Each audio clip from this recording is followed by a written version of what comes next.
Thomas Hort dizia que a arte não era realista, porque arte é desproporcionar, isto é, distorcer, tirar das proporções as realidades para mostrar mais claramente os traços que importam nessas realidades.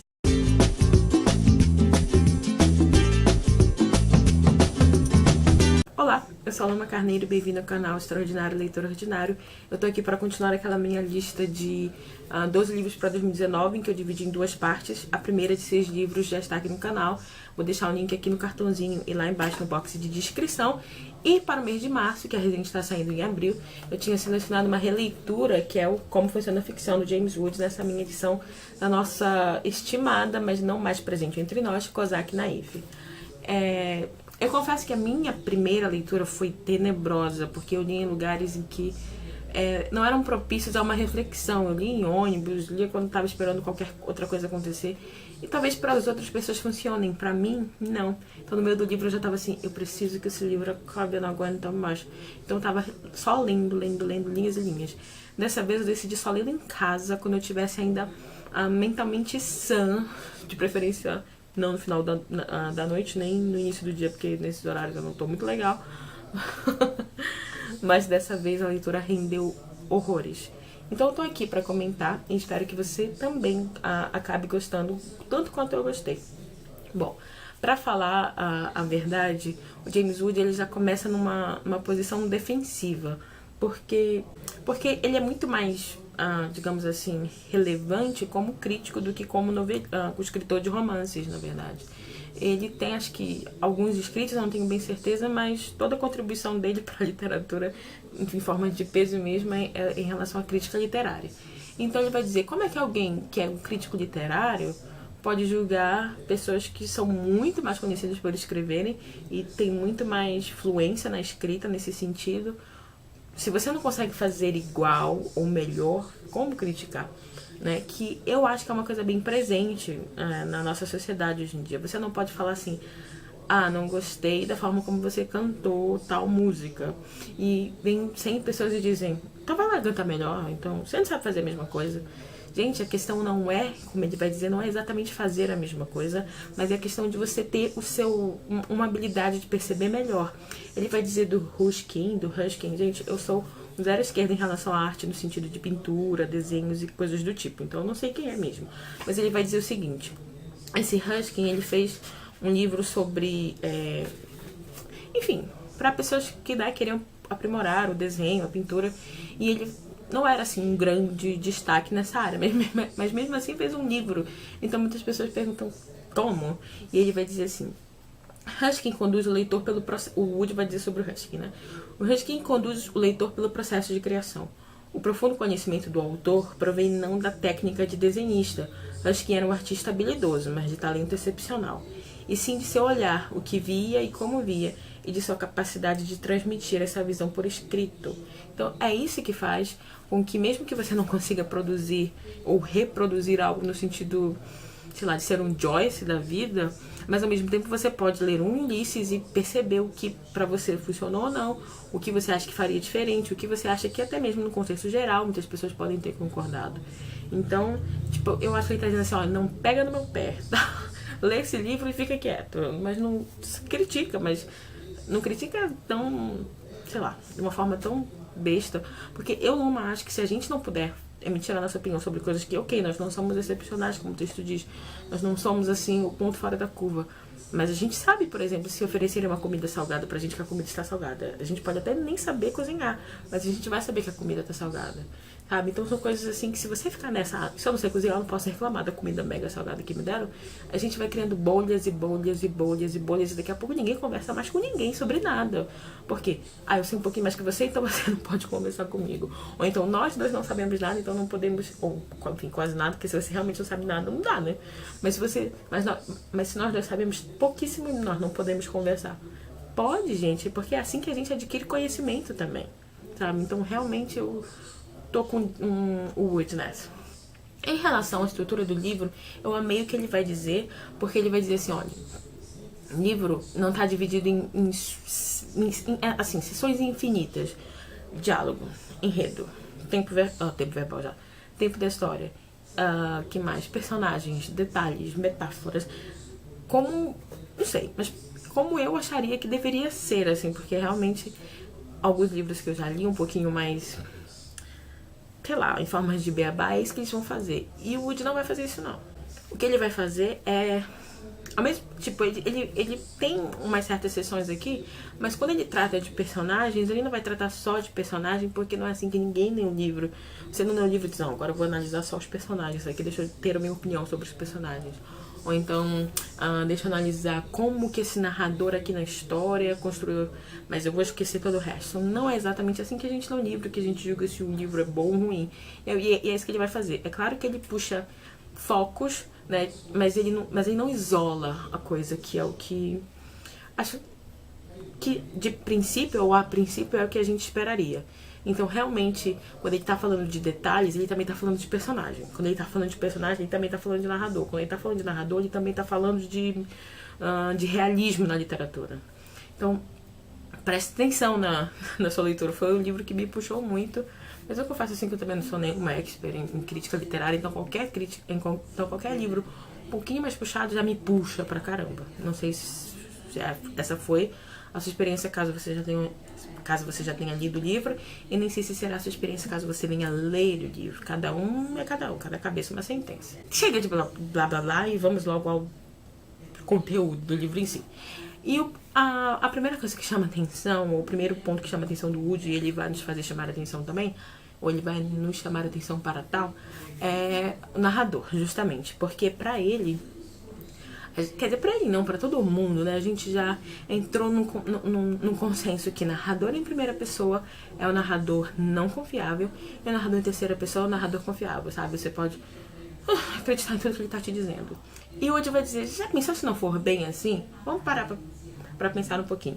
E aí ele vai dizer, é engraçado que o narrador em primeira pessoa, a gente diz, não, você não pode confiar, você tem que ter um pé atrás, não acredite em tudo que ele tá te dizendo. Mas ao mesmo tempo, a gente já entra na história, se o narrador for em primeira pessoa, super confiante na nossa desconfiança. Quer dizer, ele chama a atenção pro fato de que você pode confiar no fato de que você vai desconfiar. Quer dizer, é mais seguro, sabe, você lidar com um vigarista, digamos assim, já sabendo que ele é um vigarista. Que é isso que o Woody vai tratar. Ele vai dizer, olha, você já sabe que ele vai querer brincar com você. Você já entra muito mais seguro. Em relação ao narrador em terceira pessoa, que a gente, né, tranquilamente batizou de narrador confiável, ele vai dizer, bom, um narrador em terceira pessoa, ele às vezes se mescla muito com o personagem ou com a pessoa, enfim, com a pessoa lá na história, em que ele vai estar descrevendo ou que ele vai estar assumindo um ponto de vista.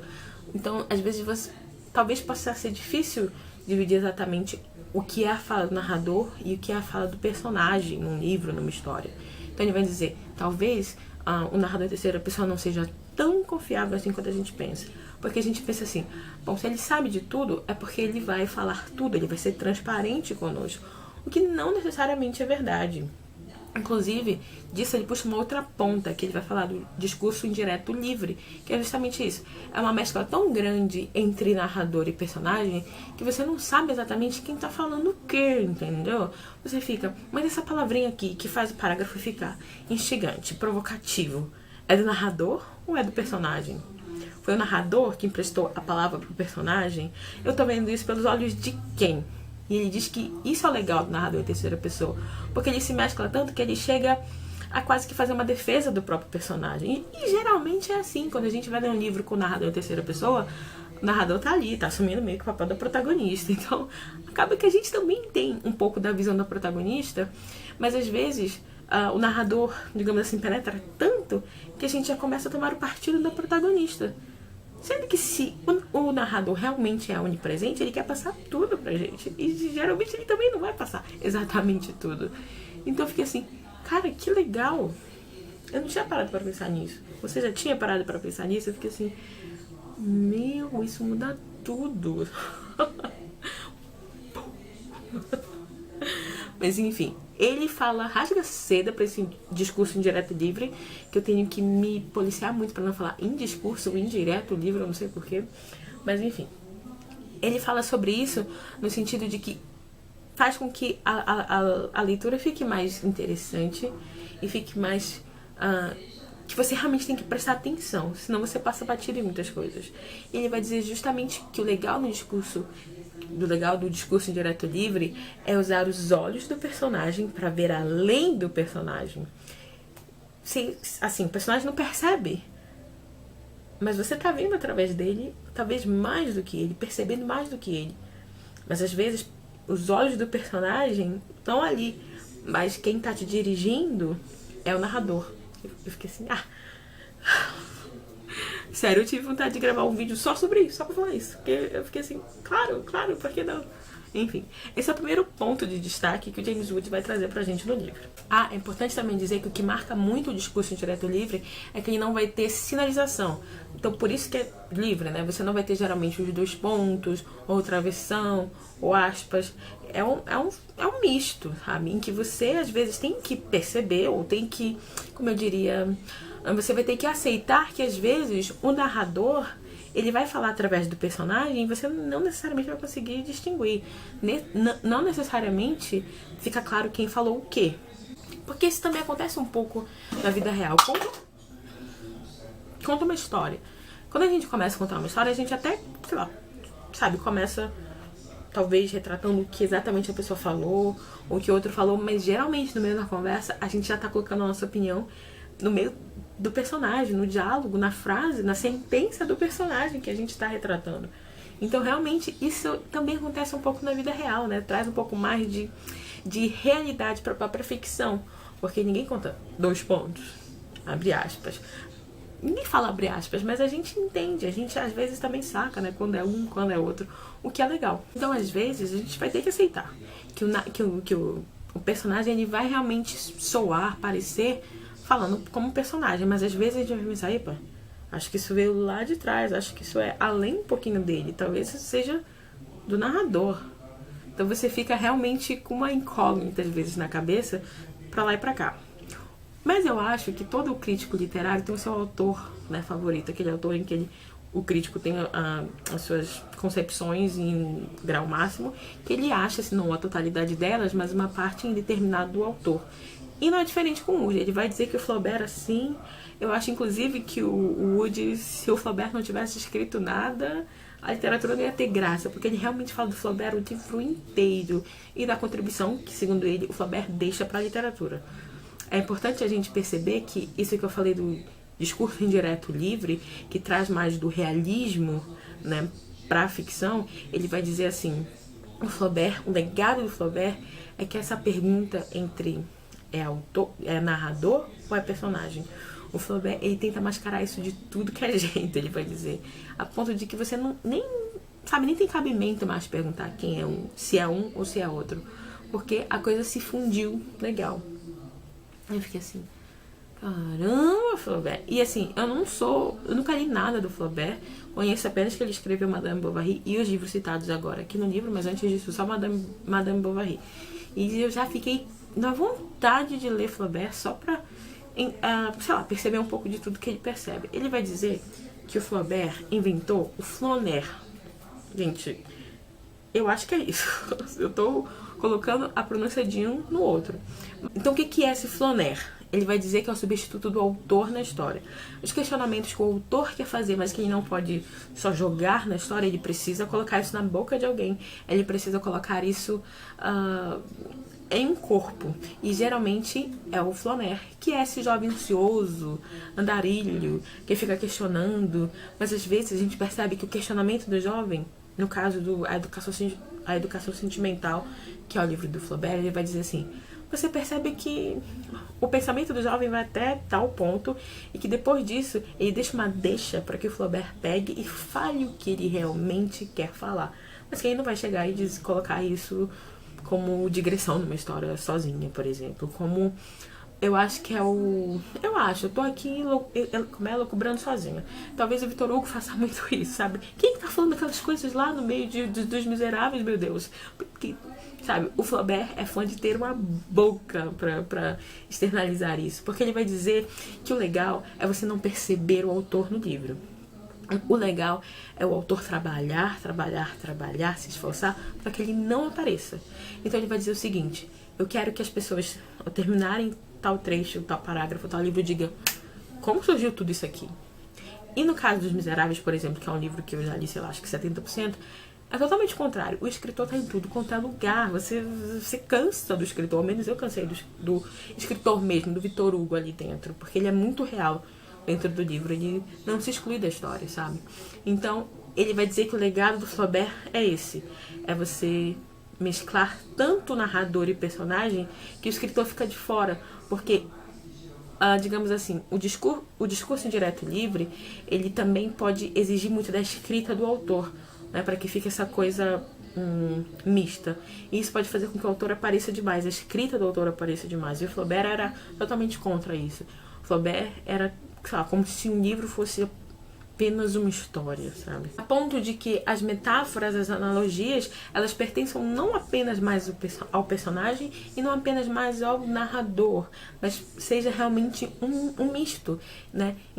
Inclusive se chega num consenso aqui no livro de que uma boa metáfora é aquela dentro de uma história em que tanto pode ter saído da boca do narrador quanto da boca do personagem.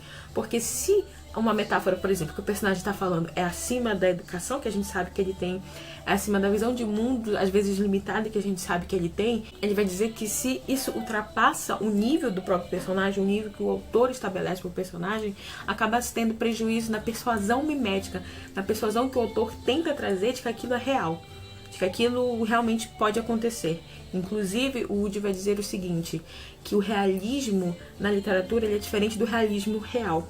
Fica assim, como assim? Porque o realismo real não tem nada muito de poético, não. O realismo na literatura, ele tem que ser poético, ele tem que ser mudado. Porque o realismo da vida real é muito chato, né? As nossas vidas cotidianas são muito chatas. Mas na literatura, você tem que dar aquela camada de beleza. Então você tem que transformar a realidade, que é o que eu li lá no início. Ele vai dizer, por exemplo, que o trabalho do autor de poesia é achar a melhor palavra, a palavra que mais sublime, sabe? Tem um toque de celestial, que tem um toque de, sabe, de não ser daqui, deste plano. Mas ele vai dizer que o trabalho do autor de ficção é combinar o melhor de dois mundos. É combinar o melhor da realidade real, do dia a dia, mas ao mesmo tempo da realidade do livro que ele quer tratar. E isso é difícil, você fazer com que duas realidades conversem para aparecer uma terceira realidade que seja a nós, que seja, sei lá, que passe como um real a nós. Inclusive, estou falando muito inclusive, porque esse livro, assim, uma coisa puxa a outra. Eu comecei falando de como narrador primeira e terceira pessoa, e estou falando agora de realismo na literatura. Mas ele vai dizer o seguinte, que a gente não lê livros no sentido de, caramba, isso aqui é real, então é uma história boa, só é uma história boa porque é real, porque isso aqui realmente acontece. Não. Aí vai estar o exemplo de Metamorfose do Kafka, né, que o cara se transforma lá no inseto. Eu estou trazendo um exemplo que eu não conheço muito bem, mas esse é o meu mesmo. Acho que tem uma barata em algum conto da Clarice Lispector que, sei lá, eu acho que ela passa, não sei se come a barata. Mas a gente não lê esses contos, ou essas novelas, romance, sei lá o quê, no sentido de procurando a realidade pura e crua. A gente não acha assim, peraí, o cara nunca vai acordar, como é transformado no inseto. Então esse livro aqui, ó, não, a gente não vai atrás disso. Quando a gente lê um livro, a gente quer que, por mais que ele não transmita a realidade nua e crua, ele seja verdadeiro, ele mexa com a realidade que há em nós, ou com a concepção da realidade que nós temos. E é isso que o Kafka vai fazer com o conto dele, com a novela. É isso que a Clarice também vai fazer. E tantas outras coisas. Então, o que o Woody vai dizer é que o autor, no livro, em relação ao realismo, ele não tem que trabalhar com o que é real, purão, assim.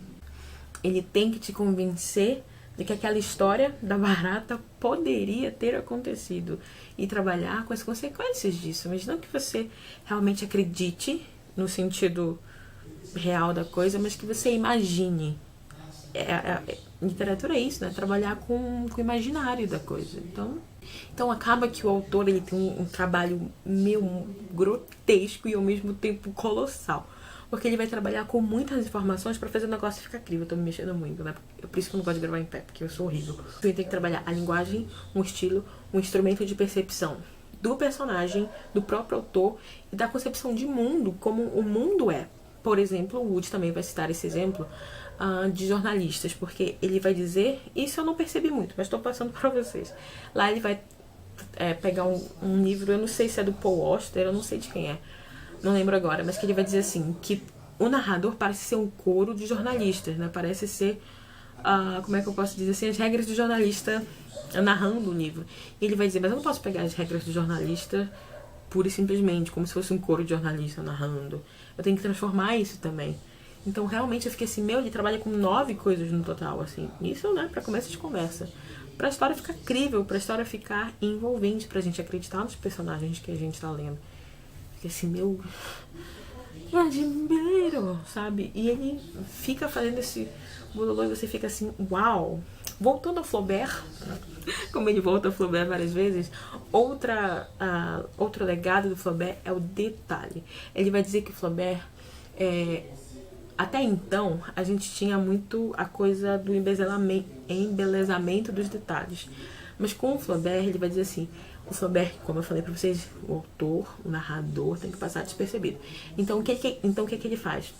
Ele faz com que os detalhes insignificantes tenham um destaque muito grande também, porque é o que trazem um pouco de serenidade da vida, é o que trazem que realmente você não tá só o tempo todo lutando contra monstros, você também fica aqui, que são os detalhes insignificantes, os detalhes que são insignificantes, mas que ao mesmo tempo demora para você entender o que traz esse sopro de vida para sua história. O Wood vai chamar isso de honestidade, né?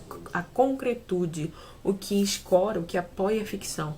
Porque a gente está lá no meio de, por exemplo, sei lá, Senhor dos Anéis, no meio de batalhas, no meio de ogros, no meio de, seja lá, os monstros que você quiser inventar aqui.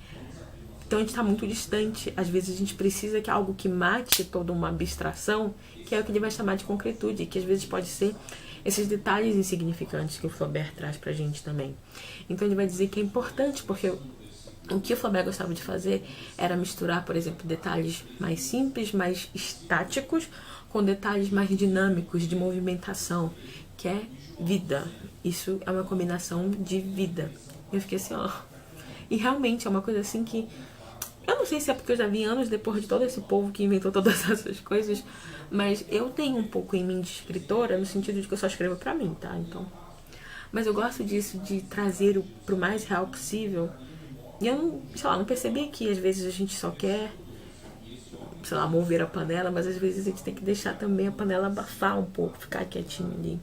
Eu gosto desses momentos em que você, caramba, isso aqui é muito mágico, isso aqui é muito poético, isso aqui é muito... E de repente você, caramba, tem algo que te encontra, tem algo que você diz, isso é vida, isso é minha vida, isso, sabe?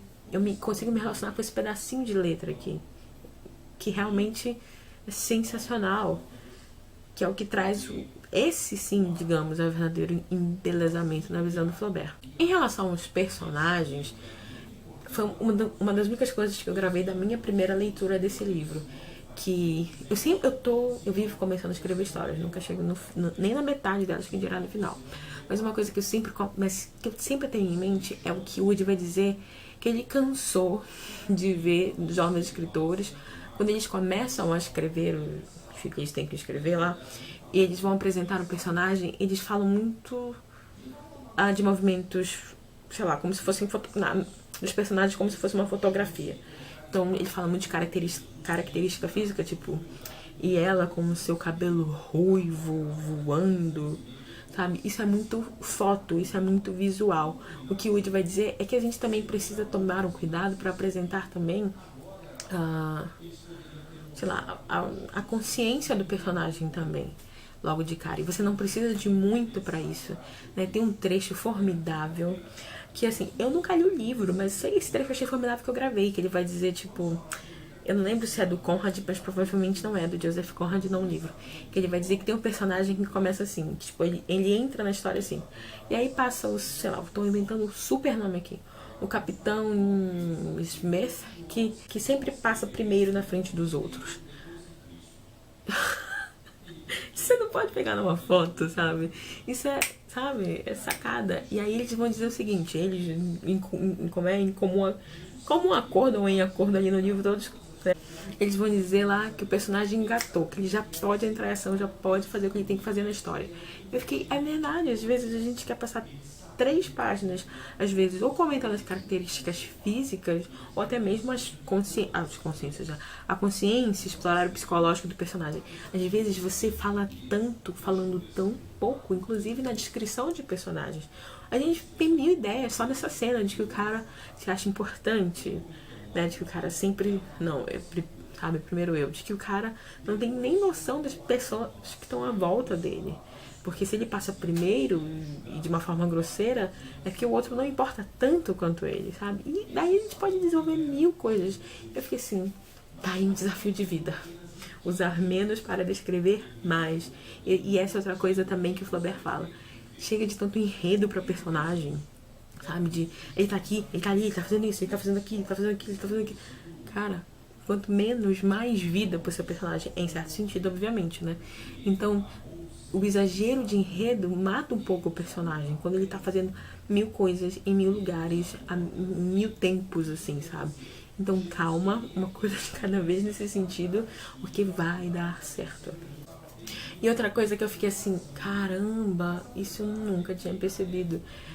Eu já resenhei aqui o livro Coração das Trevas, do Joseph Conrad. Vou deixar cartão lá em cima e link lá embaixo, em que eu justamente critiquei algo que talvez agora eu entenda um pouco melhor, porque eu achei aquele livro muito confuso. Ele é meio que dividido em blocos, em que ele vai e volta, e ok, pra mim isso não é tanto problema. O problema é que você só entende o início do livro se você entender o final. E você só entende o início do livro de uma forma pra ser coerente, sabe? Não é nem que você só vai entender uma outra lição que estava enterrada ali. Não, você não entende absolutamente nada. Ao menos foi assim que eu percebi. E aí, quando eu li esse livro, a gente fala assim, mas se o personagem é mutável, se ele muda ao longo da história, por que não mudar também a estrutura da história? E eu fiquei pensando no Joseph Conrad, no Coração das Trevas, eu fiquei, o personagem principal super muda muito de opinião, muda muito de visão de mundo, de princípios até, ao longo de toda a história, assim, mas é visível. E eu fiquei assim, safado, eu sou imatura agora, eu queria fazer aquele vídeo de forma diferente agora. Mas, enfim, fica uma lição para mim, pra, sei lá, analisar melhor se a estrutura de uma história não tem conexão com algo maior. Não é só porque o autor quis embaralhar, porque fica esteticamente legal. Mas isso pode ter uma conexão com algo dentro da própria história, com o personagem, às vezes com algum detalhe, não sei. A entender muito melhor, a prestar muito mais atenção do que eu já vinha prestando. Inclusive, era pra eu ter falado isso no início, mas vou falar agora. Esse livro ele tem um trecho que o Woody vai falar assim, que jovens de 20 anos não têm maturidade para ler literatura. Ele não tá dizendo que não tem que ler, ele só tá dizendo que não tem maturidade. Concorde você ou não, ele disse isso. E eu peguei esse parágrafo e refleti um pouco na minha caminhada literária. E disso saiu um vídeo, que é o vídeo mais recente aqui no canal, anterior a esse, que se chama Lê-se Bem aos 20 anos, e é um relato pessoal. Então eu também, mais um cartão e mais um link lá embaixo. E enfim, esse livro faz, sério, com que os meus olhos fiquem piscando para ler melhor e para escrever também. É um livro em que você, ao menos eu que tenho essa pontinha, mesmo que seja só para mim, sério, eu percebia certas coisas e já queria ir logo escrever, sabe? Já queria colocar isso em ação. As coisas que eu tava lendo dessa. Outra coisa que eu também gostaria de dizer é que esse livro ele vai sim te abrir várias portas de até mesmo interpretação, ele vai te abrir várias portas de percepção, de estrutura, de aprofundamento, mas ao mesmo tempo ele não é um livro que vai, sei lá, que quer te dar macetes, sabe? De que você, não, assim, e você termina e acabou, pronto, é isso aí. Não, ele tá te falando pra você admirar. Eu vou tentar fazer uma metáfora aqui, posso sair bem mal nela, mas vou tentar. É diferente de você, sei lá, procurar ajuda, de que o cara, sei lá, te mostra como sair de uma fase difícil de videogame. Eu sou da época que videogames tinham fases, eu sei que hoje é meio diferente, mas vamos lembrar dessa época, ok? E você procura pra que o cara te dê um macete e pronto, você passa e você é superior àquilo, porque você já sabe passar aquilo de trás pra frente, de frente pra trás. Esse livro é diferente, sabe? Ele é como se... Não sei, ele tá te ajudando, ele pode sim estar te dando macete, mas não para que você supere, sabe, o alvo em si, sei lá. É como se alguém sei lá, tivesse te mostrando uma pintura e dissesse, ah, sim, ele usa cores mais claras para fazer isso, e aquele para dar mais profundidade faz aquilo. Mas você não sai dali achando que você já consegue superar, que você consegue fazer igual, que você, sei lá, superou. Não, você só aprende a admirar melhor. E é isso que eu gosto nesse livro. Em relação a alguns certos livros, que eu também falei naquele vídeo do relato pessoal, em que parece que eles estão te dando dicas e dicas e dicas para você ser um expert em literatura e abalar bambu. Não é bem assim, literatura é muito pessoal, quer dizer, você traz um pouco do seu mundo para cada livro, e o autor já trouxe um pouco do dele, então é sempre um resultado diferente, ó. Tem várias variáveis aí. É um diálogo que para você é de um jeito, para o outro, enfim, para um outro é de outro jeito. Inclusive eles vão dizer isso também. O bom diálogo ele tem que representar várias coisas para várias pessoas. Então não tem como você achar que um livro vai te dar macetes, que vai te dar dicas assim que só pouquíssimas pessoas têm e que com elas você consegue destravar qualquer livro, que não é assim. Essa não é a proposta do livro. A proposta é te fazer ampliar e ver o quão difícil é, mas o quão pode ser admirado também. Enfim, para encerrar, eu escolhi um trechinho que eu espero que desperte tanta curiosidade em mim foi ótimo, que desperte tanta curiosidade em vocês, quanto despertou na minha pessoa, que é, 2 pontos, porque eu não lembro de cabeça e eu quero citar claramente, então corto aí.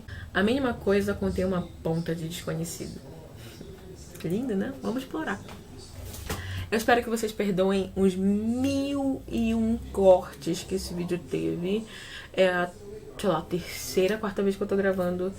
E, sério, está acontecendo de tudo. Primeiro, pra vocês terem uma ideia, o cenário está diferente, né? E eu não pretendo continuar com esse aqui não, porque deu muito trabalho conseguir. Mas, enfim, eu espero que vocês perdoem, espero que vocês entendam. E, por favor, se gostou do vídeo, por favor, deixe a sua curtida aqui no canal. E se, sei lá, e se você for ver outros vídeos e continuar gostando do canal, por favor, se inscreva. Eu vejo você para o livro de abril, que eu ainda não comecei a ler, mas que com certeza, no máximo até finalzinho do mês que vem, terá aqui um vídeo no canal. Beijão pra todo mundo. Tchau, tchau.